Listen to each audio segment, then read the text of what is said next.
கருப்பை புற்றுநோய்க்கு இந்தியாவின் முதல் ரோபாட்டிக் அறுவை சிகிச்சை திட்டத்தை அப்போலோ புரோட்டான் கேன்சர் சென்டர் அறிவித்துள்ளது. இந்தியாவில் முதல் முறையாக 2 நோயறிதல் உறுதி செய்யப்பட்ட நேர்வுகளில் HIPEC உடன் ரோபாட்டிக் CSR அறுவை சிகிச்சை செய்யப்பட்டுள்ளது. கருப்பை புற்றுநோய்க்கு ரோபாட்டிக் உதவியுடனான அறுவை சிகிச்சை செயல் திட்டம் தொடங்கப்பட்டிருப்பதை தெற்காசியாவின் முதல் மற்றும் மிகப்பெரிய புரோட்டான் தெரப்பி மையமான அப்போலோ புரோட்டான் கேன்சர் சென்டர் பெருமிதத்துடன் அறிவித்துள்ளனர். அத்துடன் முற்றிய நிலையில் இருந்த கருப்பை புற்றுநோய் இரு தனித்துவமான நேர்வுகளில் ஹைபர்தெர்மிக் இன்ட்ரோபெட்ரினியல் கீமோதெரபி என்பதுடன் இந்தியாவின் முதல் ரோபாட்டிக் சைட்டோரிடக்டிவ் அறுவை சிகிச்சை வெற்றிகரமாக நிகழ்த்தப்பட்டிருப்பதையும் அறிவித்துள்ளனர். இந்த கடுமையான நோயை எதிர்த்து போராடி வந்த நோயாளிகளுக்கு புதிய நம்பிக்கை மற்றும் மேம்படுத்தப்பட்ட சிகிச்சை தரநிலைகளையும் வழங்குகிறது இந்த மருத்துவ மைல்கல் நிகழ்வுகள். இந்த பிராந்தியத்தின் புற்றுநோய்க்கான சிகிச்சை சூழல் அமைப்பை பெருமைப்படுத்துவதற்குரிய முன்னேற்றத்தை இது குறிக்கிறது. அப்போலோ புரோட்டான் கேன்சர் சென்டரின் அறுவை சிகிச்சை புற்றுநோயியல் பிரிவின் முதுநிலை நிபுணர் டாக்டர் பி வெங்கட் அவர்கள் இது தொடர்பாக பேசும்பொழுது, அப்போலோ புரோட்டான் கேன்சர் சென்டரில் ரோபாட்டிக் தொழில்நுட்பத்தில் செயல்திறன்களை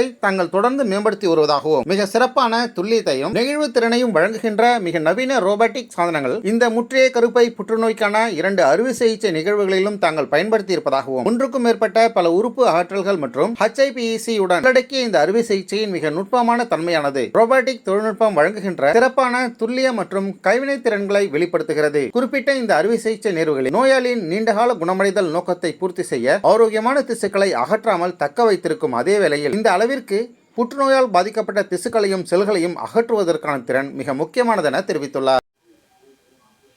அனைவருக்கும் வணக்கம். இன்னைக்கு நம்ம ரொம்ப சந்தோஷமா இருக்கும்.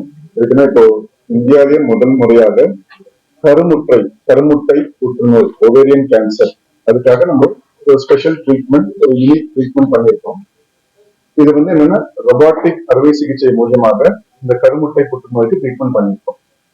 இது ஒரு உலகத்திலேயே வெரி ஃபியூ சென்டர், சின்ன ஒரு சில ஹாஸ்பிட்டல் மட்டும்தான் இது மாதிரி ட்ரீட்மெண்ட் இருக்கு. நம்ம ஹாஸ்பிட்டல் நம்ம பண்ணியிருக்கோம். அதே மாதிரி கருமுட்டை புற்றுநோய் அப்படின்றது அது ஒரு காமனான புற்றுநோய். இப்போ இந்தியாவை பொறுத்தவரைக்கும் பாத்தீங்கன்னா 6.7% கேன்சர்ல கருமுட்டை புற்றுநோய் கேன்சர் வரதுக்கான வாய்ப்புகள் இருக்கு. இப்போ போக போக பாத்தீங்கன்னா வருஷம் போக போக இந்த புற்றுநோய்க்கான எண்ணிக்கை அதிகமா தான் போயிட்டு இருக்கு. இப்போ இந்த கருமுட்டை புற்றுநோய் அப்படின்னு பாத்தீங்கன்னா இது ரொம்ப வரத்துக்கான வாய்ப்புகள் ரொம்ப ஜாஸ்தி ஆயிட்டே இருக்கு. வருஷம் ஜாஸ்தி ஆயிட்டே இருக்கு. இதுல முக்கியமான விஷயம் என்னன்னா இது ஒரே இடத்துல இருக்காது. இப்ப ஃபுல்லா இந்த வயிற்று பகுதியில் நிறைய பரவி இருக்கு. இந்த மெஜாரிட்டி 80% மக்களுக்கு இப்ப பேஷண்ட் நம்ம பார்க்க வரும்போது பாத்தீங்கன்னா அந்த இடத்த கருமுட்டையில மட்டும் இருக்காது, நிறைய இடத்துல ஃபுல்லாவே அது பரவி இருக்கும். அதே சமயத்துல இதோட ட்ரீட்மெண்ட் அப்படின்னு பாத்தீங்க அப்படின்னா ரொம்ப ஒரு மேஜர் ட்ரீட்மெண்டா தான் இருக்கும். எல்லா பேஷண்ட்டுக்கும் பாத்தீங்கன்னா இந்த கேன்சர் உள்ள எல்லா பேஷண்ட்டுக்கும் ஃபர்ஸ்ட் நம்ம கீமோதெரபி கொடுக்குற மாதிரி இருக்கும். ஒரு 3 சைக்கிள், அதாவது 3 தடவை கீமோதெரபி கொடுத்துட்டு அதுக்கப்புறம் தான் அறுவை சிகிச்சை பண்ற மாதிரி இருக்கும். இப்போ யூஸ்வலா பாத்தீங்கன்னா இந்த அறுவை சிகிச்சை அப்படின்றது ஒரு பெரிய சர்ஜரியா இருக்கும். பெரிய சர்ஜரி அப்படின்றது மேல இருந்து கீழே வரைக்கும் ஃபுல்லா ஓபன் பண்ணி அறுவை சிகிச்சை பண்ற மாதிரி இருக்கும். அதே சமயத்துல பாத்தீங்கன்னா எல்லா பக்கமும் வயிற்று பகுதியை எல்லா சைட்லயும் இது பரவி இருக்கும், எல்லாத்தையும் இப்போ எடுக்கிற மாதிரி இருக்கும். இது மாதிரி மேஜர் சர்ஜரி பண்ணும்போது இந்த பிளட் லாஸ் நிறைய இருக்கும், அதே மாதிரி டைம் நிறைய இருக்கும். அதே மாதிரி சர்ஜரி முடிச்சதுக்கு அப்புறம் இந்த பேஷண்ட்டுக்கு ICU ஸ்டே அது மாதிரி நிறைய நாள் தேவைப்படும். அதே மாதிரி இந்த பேஷண்ட் இந்த வலி இருக்கலாம், சில சமயம் காம்ப்ளிகேஷன், இந்த சில சமயம் நுரையீரல்ல கொஞ்சம் வீக்னஸ் வரலாம் இந்த பெரிய தழும்பு இருக்கிறதால.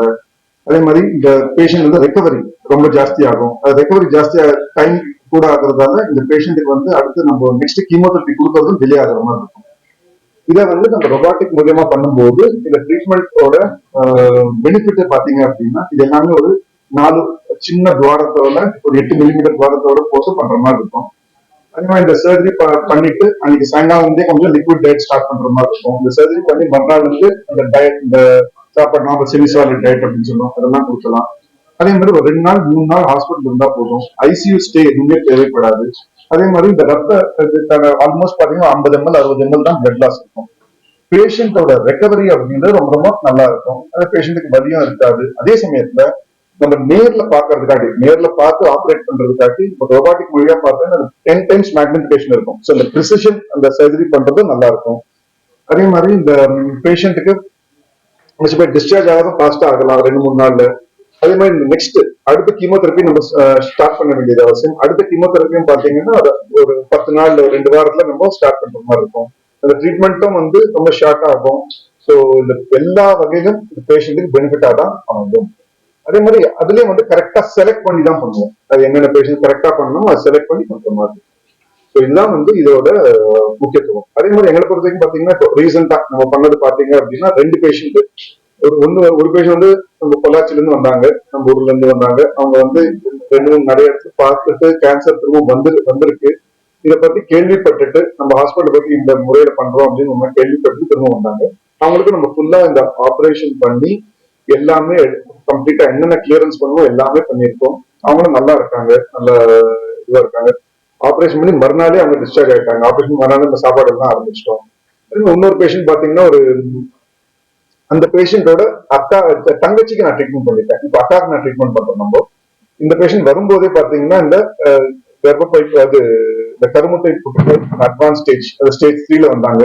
அதே சமயம் இருக்கும்போது மார்பக புற்றுநோயோட வந்தாங்க. எப்பவுமே வந்து இந்த ஸ்டேஜ் 3ல புற்றுநோய் வரும்போது ஃபர்ஸ்ட் கீமோதெரப்பி கொடுப்போம். கீமோதெரப்பி கொடுத்துட்டு அதே மாதிரி இந்த மேஜர் சர்ஜரி பண்ணோம். ரொபாட்டிக் மூலியமா பண்ணிட்டு அதே சமயம் முடிச்சிட்டு அவங்களுக்கு வயிற்றுக்குள்ள வந்து ஹீட்டட் கீமோதெரப்பி ஹைபெக்னு சொல்லுவோம். அது வந்து அதுவும் வந்து ரொபாட்டிக் மூலியமா பண்ணுவோம்.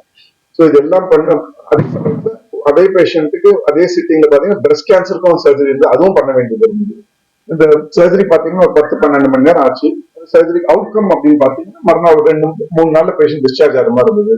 பேஷண்ட் அதுக்கப்புறம் முடிச்சுட்டு கீமோதெரப்பி எல்லாம் முடிச்சுட்டாங்க. இப்போ எல்லாமே நல்லா இருக்காங்க பேஷண்ட். ஸோ இது ரீசனா பாத்தீங்கன்னா இப்போ அமெரிக்கா ஆகட்டும், இப்போ நம்ம லண்டன் ஆகட்டும், யூகே ஆகட்டும், எல்லா இடத்தும் இது ரீசெண்டா தான் இப்போ ஸ்டார்ட் பண்ணிருக்காங்க.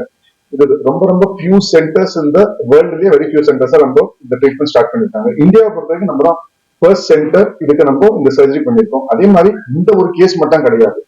இது முடிச்சுட்டு ஒரு ரெகுலரா இந்த program of doing robotic surgery for advanced ovarian cancer ரெகுலரா நம்ம பண்ணிட்டு இருக்கோம். ஸோ எல்லா பேஷண்ட்டுமே அவுட்கம் நல்லா இருக்கு. பேஷண்ட் அடுத்த நாள் பேஷண்ட்டை பார்க்கும்போது அவங்க சந்தோஷத்தை பார்த்து ஏர்லியா டிஸ்சார்ஜ் ஆகும்போது அதோட சந்தோஷமே வேற. நம்மளுக்கும் சந்தோஷம், பேஷண்ட்டுக்கும் சந்தோஷம். ஸோ அது பேஷண்டோட பெனிஃபிட் ரொம்ப நல்லா இது பாத்தீங்கன்னா இப்போ கர்ப்பப்பை புற்றுநோய் அப்படின்னு பாத்தீங்கன்னா அவங்க மெஜாரிட்டி வரும்போதே பாத்தீங்க அப்படின்னா இந்த ப்ளீடிங் அது மாதிரி வருவாங்க. கர்ப்பப்பை புற்றுநோய் ப்ளீடிங் வருவாங்க. வந்தவொடனே அவங்க டாக்டர் பார்ப்பாங்க. டாக்டர் பார்த்துட்டு டாக்டர் ஸ்டார்ட் பண்ணிடுவாங்க. உலகம் பூரா பாத்தீங்கன்னா இந்த கருமுட்டை புற்றுநோய் அப்படின்றது பெரிய சிம்டம்ஸே இருக்காது. அதை ஏர்லியா கண்டுபிடிக்கிறது ரொம்ப ரொம்ப கஷ்டம். என்ன அப்படின்னு நம்ம யாருமே போய் ரொட்டீனா அல்ட்ராசவுண்ட் பண்ணிக்க போறது இல்லை. இது வந்து கருமுட்டை இவ்வளவுதான் இருக்கும், ஒரு 2 சென்டிமீட்டர் தான் நார்மலா இருக்கும். அது ஸ்லோவா வளர வளர வளர என்ன ஆகுன்னா ஒரு 10 சென்டிமீட்டர் ஆகிற வரைக்கும் கூட வந்து நமக்கு எதுவும் பிரச்சனையே இருக்காது. ஸ்லோவா வளர வளர சில சமயம் என்ன நினைப்பாங்க, பேஷண்ட் என்ன நினைப்பாங்க, தொப்பை போடுறோம், அது தொப்பை ஜாஸ்தியா இருக்கு. நிறைய பேஷண்ட் ஜிம்முக்கு எல்லாம் போயிட்டு வருவாங்க, அது தொப்பை கம்மியாக வருவாங்க. ஸோ பேஷண்ட் வரும்போது பெரிய ஒரு கட்டியோட வருவாங்க. அந்த கட்டில இருந்து ஸ்ப்ரெட் ஆகி ஃபுல்லா தண்ணியோட வருவாங்க. பெரிட்டோனியல் டிசீஸ் ஃபுல்லா தண்ணியோட வருவாங்க. ஸோ இது மெஜாரிட்டி உலகம் பூரா 80% இந்த கருமுட்டை புற்றுநோய் அப்படின்றது ஸ்டேஜ் 3ல தான் வர மாதிரி இருக்கும்.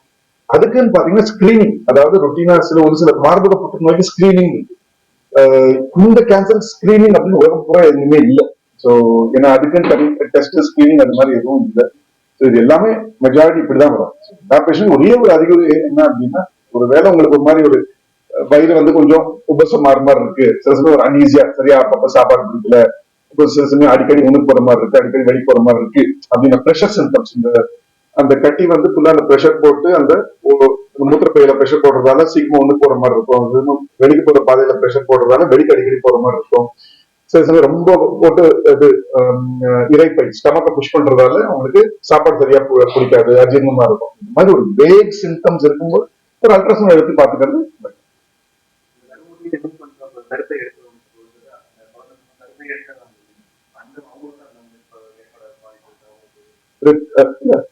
கர்ப்பப்பை எடுக்கிற பல வகை இருக்கு. சின்ன வயசுல 30 வயசுல ஒரு டாக்டர் ஆபரேஷன் பண்றாங்க ஒரு பேஷண்ட், இது ஒரு காரணத்துக்காக கர்ப்பப்பை எடுக்கிறாங்கன்னா அவங்களுக்கு கருமுட்டையை எடுக்க மாட்டாங்க. ஒரு ஜென்ரல் ஒரு கட் ஆஃப் அப்படின்னு பாத்தீங்கன்னா ஒரு 46-47 வயசுல, அந்த வயசுல ஏதோ ஒரு காரணத்துக்காக கர்ப்பப்பை எடுக்கிறாங்கன்னா அவங்களுக்கு பை டிஃபால்ட் கருமுட்டை எடுக்க மாட்டாங்க. சின்ன 30 வயசு பண்ணும்போது இருக்காது. அப்போலோ புரோட்டான் கேன்சர் சென்டரின் அறுவை சிகிச்சை புற்றுநோயியல் நிபுணர் டாக்டர் பிரியா கபூர் அவர்கள் பேசும்பொழுது HIPEC-யுடன் ரோபாட்டிக் சைட்டோரிடக்டிவ் அறுவை சிகிச்சை என்கின்ற புதிய அணுகுமுறை நுட்பமான திட்டமிடலுக்கும் மற்றும் ரோபாட்டிக் அறுவை சிகிச்சைக்கு வழங்கக்கூடிய சிறப்பான துல்லியத்திற்கும் ஒரு சாட்சியாக திகழ்வாக தெரிவித்தார். நோயாளிகளுக்கு குறைவான ஊடுருவல் மற்றும் மருத்துவ செயல்முறைகள் மற்றும் அதிகரிக்கப்பட்ட வெப்பநிலையில் புற்றுக்கட்டிகள் பரவல் உள்ள இடத்திற்கே நேரடியாக இலக்கை நோக்கிய கீமோதெரபி வழங்கப்படுவதாகவும் கீமோதெரபி வழங்கல் ஆகியவற்றின் பலன்கள் கிடைப்பதை இது உறுதி செய்வதாக குறிப்பிட்டுள்ளார். திறந்தநிலை அறுவை சிகிச்சையுடன் தொடர்புடைய வழக்கமான சிக்கல்களை குறைக்கும் அதே வேளையில் சிகிச்சையின் பயனளிக்கும் திறனையும் இந்த அணுகுமுறை கணிசமாக மேம்படுத்துவதாக தெரிவித்துள்ளார்.